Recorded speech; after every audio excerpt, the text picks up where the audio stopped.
حرم شریف ہو، اللہ اکبر، آخری اشرا ہو، سعود الشریم کی آواز ہو، اللہ اللہ، سعود الشریم کی آواز میں تراویح میں جب ہم قرآن سنتے ہیں من کرتا ہے کہ یہ شخص پڑھتا ہی رہے، پڑھتا ہی رہے، پڑھتا ہی رہے، رکوع ہی نہ کرے اور زندگی اسی میں گزر جائے۔ طبیعت کبھی سیر نہیں ہوتی اس کتاب سے۔ رب العزت نے اس کتاب کے اندر ایسی حیرت انگیز تاثیر رکھی، اس لیے پیارے نبی صلی اللہ علیہ وسلم خود اس کتاب کو اچھی آواز میں پڑھتے تھے، اور اچھی آواز میں پڑھنے والے صحابہ کی بڑی حوصلہ افزائی کرتے تھے۔ آپ کا گزر ہوا صحابی رسول ابو موسیٰ اشعری رضی اللہ عنہ کے گھر سے آپ کا گزر ہوا۔ ابو موسیٰ اشعری رضی اللہ عنہ گھر میں قرآن پڑھ رہے تھے، آپ صلی اللہ علیہ وسلم رک گئے راستے میں۔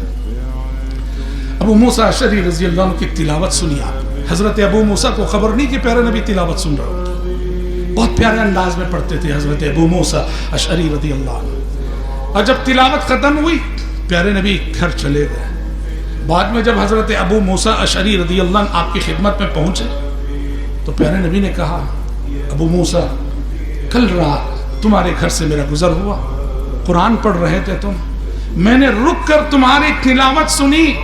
کیا کہوں ابو موسیٰ؟ لقد اوتیت مزمارا من مزامیر آل داؤد۔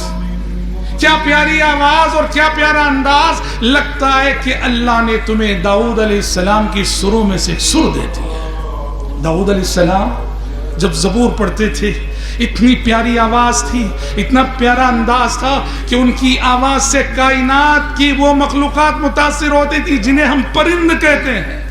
پرندے ان کے ساتھ رطب اللسان ہو جاتے اللہ کی تسبیح میں۔ ارے پرند تو پھر بھی جاندار ہیں۔ قرآن کہتا ہے کہ پہاڑ جو کہ جمادات ہیں، داؤد علیہ السلام کی آواز کا اثر پہاڑوں پر ہوا کرتا تھا، پرندوں کے ساتھ ساتھ پہاڑ بھی داؤد علیہ السلام کی آواز میں آواز ملانے لگتے تھے۔ آواز کا جادو ایسا ہوتا ہے۔ یا جبال اوبی معہ والطیر، آپ نے ابو موسیٰ اشعری رضی اللہ عنہ کی آواز کو حضرت داؤد علیہ السلام کی آواز سے تشبیہ دے کے کہا، لقد اوتیت مزمارا من مزامیر آل داؤد۔ داؤد علیہ السلام کی سروں میں سے ایک سر تمہیں دے دی گئی ابو موسیٰ۔ یہ تعریف جب حضرت ابو موسیٰ نے سنی تو کہا، اللہ کے نبی سن رہے تھے کہ آپ؟ کہ ہاں سن رہا تھا۔